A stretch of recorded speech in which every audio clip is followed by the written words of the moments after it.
Billy Nguyen had always been a dreamer, but not the kind who left his dreams untouched. His interest in gold prospecting had been piqued when he stumbled upon a weathered copy of Desert Prospecting: A Guide to Gold Finds at a used bookstore.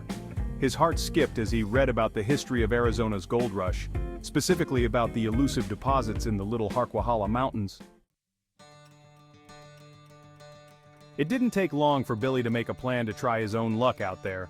Armed with new equipment, fresh maps, and boundless determination, Billy set off on a journey that would change his life.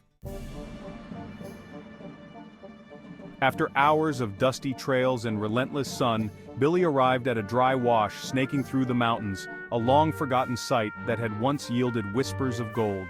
The Little Harquahala Range sprawled around him, rugged, sun-baked, and hiding secrets under layers of ancient rock.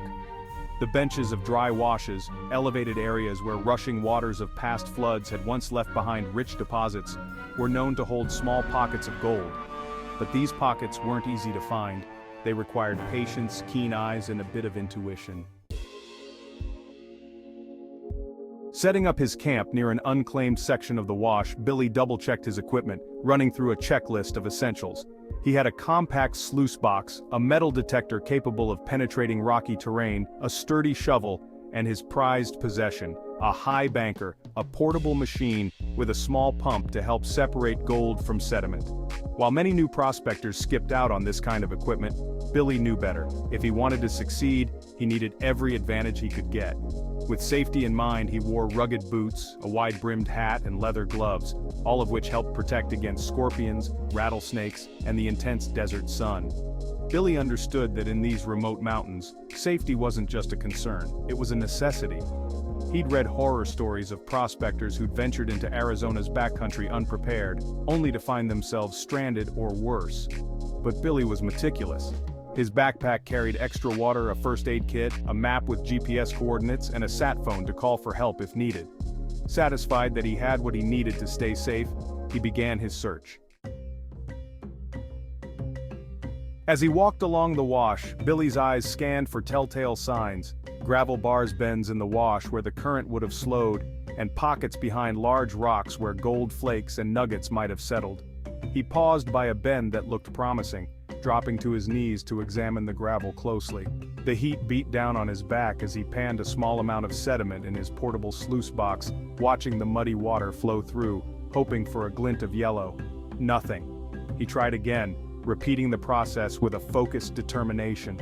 Hours passed and the sun sank lower, casting long shadows over the mountains. Exhausted but undeterred, Billy set up his metal detector, sweeping it over patches of exposed bedrock and gravel bars. Just as he was about to call it a day, his detector emitted a sharp beep, a strong signal. His heart pounded as he knelt down, digging carefully into the gravel. There, nestled among pebbles and dirt, was his first nugget of the day, small but unmistakably gold. He held it up to the fading sunlight, feeling a rush of triumph surge through him. The next day, driven by his small find, Billy decided to try the benches of the wash, higher up where flash floods might have deposited gold. This area was trickier to reach, but his instinct told him it was worth the effort. Climbing up, he began methodically panning through the dirt and rocks, using his high banker to process more material than he could by hand. The machine roared to life, pushing water through the sediment and leaving behind heavier particles. After several hours, he noticed something extraordinary in the sluice's mat. A streak of yellow, thin and shimmering in the afternoon sun. He quickly inspected it, his heart racing. It wasn't just dust or flakes. He'd stumbled upon a pocket.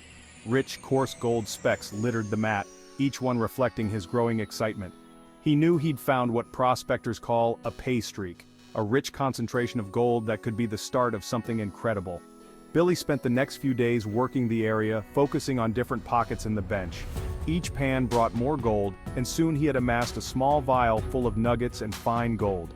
As he worked, he kept detailed notes on his map, marking each spot where he found gold and ensuring he stayed on unclaimed land. His research had shown him how to check the Bureau of Land Management's records, where he verified that no active claims overlapped with his chosen location. It was tedious work, but essential. He didn't want to risk trespassing on someone else's claim. With his gold supply growing, Billy knew he was close to the point of staking his own claim. He'd researched the process meticulously, first marking the claim's boundaries with stakes, then recording his claim at the local Bureau of Land Management office. This legal step would allow him to secure his discovery and continue prospecting without interference. One evening, as he sat by his campfire, Billy reflected on his journey. The Little Harquahala Mountains had been harsh and unforgiving, but they had also given him a treasure he'd only dreamed of. The gold in his possession was more than a collection of shiny rocks. It was the result of determination, preparation, and respect for the land's history. He knew he'd only scratched the surface of what lay hidden in these ancient mountains, but he felt a deep sense of accomplishment. Billy's journey didn't end there. With his new claim secure, he made plans to return with better equipment and a team to help him dig deeper into the bench. He knew there were more secrets hidden in the wash, waiting for those brave and tenacious enough to seek them out. And as he looked out over the darkening mountains, he knew he had found his place among the great prospectors of Arizona, a place where adventure, perseverance, and fortune awaited those who dared to dig a little deeper.